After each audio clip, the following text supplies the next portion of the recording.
सकाळी तरी आधार दिला काहीतरी होईल काहीतरी बाबा होईल काही सकाळीच म्हणजे गावात गाठाळू झाले होते नुकसान भरपाईचं काय होईल संध्याकाळी तर कार्यक्रम केला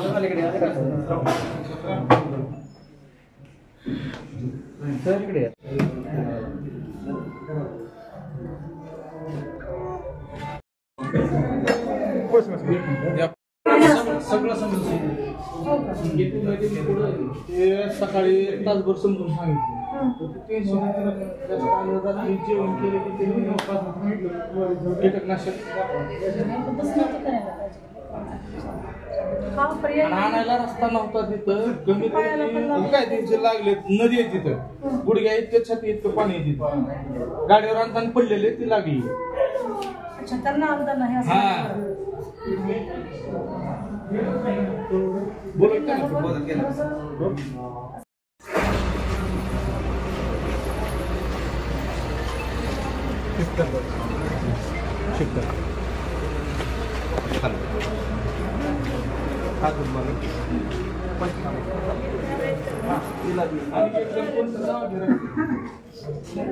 दिदीला पण 2 लाख रणजित कुठे आहे हे रणजित कुठे आहे कोण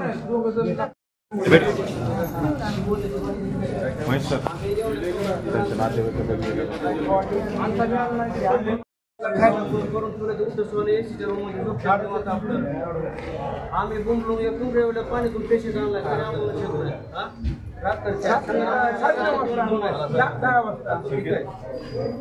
संग्राम बाहेर करायचं तुम्हाला किती फोन वापरायचे केले म्हणून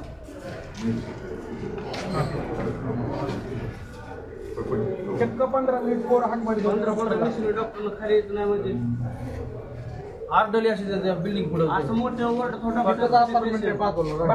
अशी बोलत होती आणि आम्ही पेशंट पिकअप मध्ये आणला होता वाढलं म्हणलं गेलं की तुम्ही तर काय आला सरकारी हात मारल्या म्हणून तुझ्यावर केस करू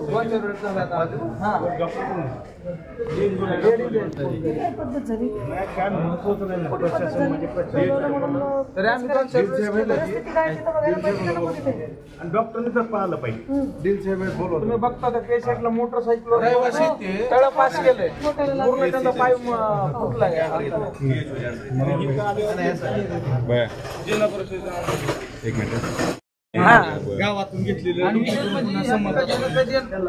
द्यायचं होतं काल सकाळी 9 वाजताच माझी त्यांची भेट झाली आणि ह्या वर्षीच्या पिकावर द्यायचं होतं पण त्या चिंतेत त्यांनी सगळा कार्यक्रम केला सकाळी 9 वाजता माझं काल बोलणं झालं त्यांचं की मला लयच आता हे देणं झालंय आता ही पावसानंतर असं केलं उत्पन्नाची सगळी वाट लावली देणं कशाने देऊ मी त्याला एक अर्धा तास समज दिली किंवा कशाने तरी देणं होईल काय काळजी करू नका संध्याकाळी त्यांनी हीच केलं गावात किती कुटुंब त्यांचं कुटुंब 5 माणसाचं कुटुंब आहे शेती 3 एकर शेती 4 एकर शेती नदीकाठचे गावातले नदी आणि तळ्याच्याकडे नुकसान किती झालं काय नुकसान मध्येच आहे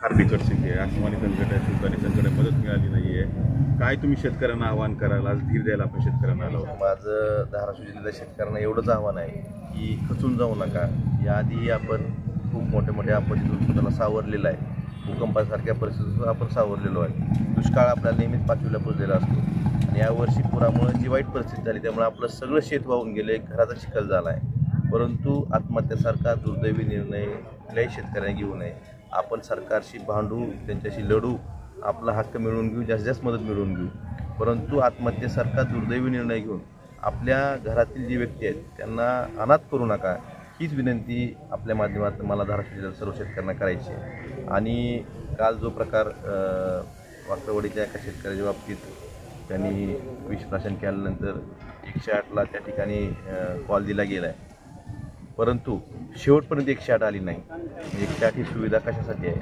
इमर्जन्सीमध्ये एखाद्या पेशंटला त्या ठिकाणी नेण्यासाठी त्या पेशंटला त्या ठिकाणाहून शेवटी मोटरसायकलवर आणावं लागलं. आपण मी बघितलं त्या पेशंटची दुरावस्था, पायाला त्यांच्या म्हणजे खडून आल्यामुळे पायाला सुद्धा जखमा झालेल्या आहेत.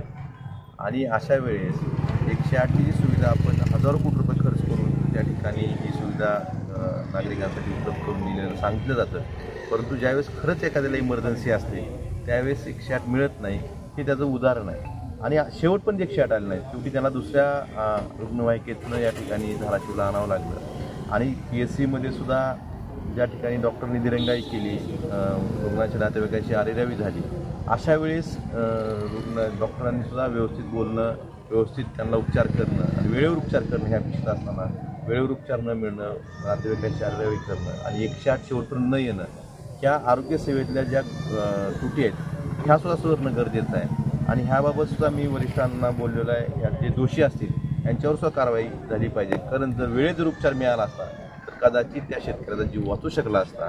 आणि ह्या दिरंगाईमुळं ह्या शेतकऱ्याचा जीव गेलेला आहे. शासनाच्या अनास्थेमुळं पूर परिस्थिती अद्यापपर्यंत मदत मिळाली नाही. यात शेतकऱ्यांना काही तातडीची मदत मिळाली असती तर शेतकऱ्यांनी असे निर्णय घेतले नसते. माझी शासनाला विनंती आहे की लवकरात लवकर भरीव अशी मदत शेतकऱ्यांना द्यावी.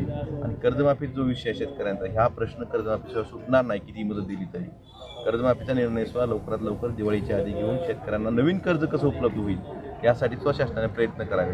हे एवढंच मला यापासून सांगायचं. बँकांकडून वसुली सुरू आहे आणि भरीव मदत मानते, किती मदत अपेक्षित आहे? पंजाबसारखं राज्य जर 50,000 रुपये हेक्टर देऊ शकत असेल तर महाराष्ट्रासारखं प्रगत राज्य त्यापेक्षा जास्त मदत द्यायला पाहिजे. कमीत कमी तेवढी तरी मदत शेतकऱ्यांना दिली तर शेतकरी कमीत कमी त्याचं व्यवस्थित ह्या आता शेताची घाण झालेली आहे, जी चिखल झालेला आहे, व्यवस्थित करून रबीची पेरणी करू शकतो. मुख्यमंत्री देवेंद्र फडणवीस विरोधी पक्षनेता असताना त्यांनी ओला दुष्काळ जाहीर करायची मागणी केली होती. आता ते म्हणतात तो डिक्शनरीमध्ये शब्दच नाही. काय डिक्शनरीमध्ये बरेच शब्द नसतात, पण डिक्शनरी घालायचे अधिकार पण सरकारला आहेत ना. डिक्शनरीमध्ये शक्तीपीठ होतं का कुठं? बुलेट ट्रेन होती का अहमदाबादची?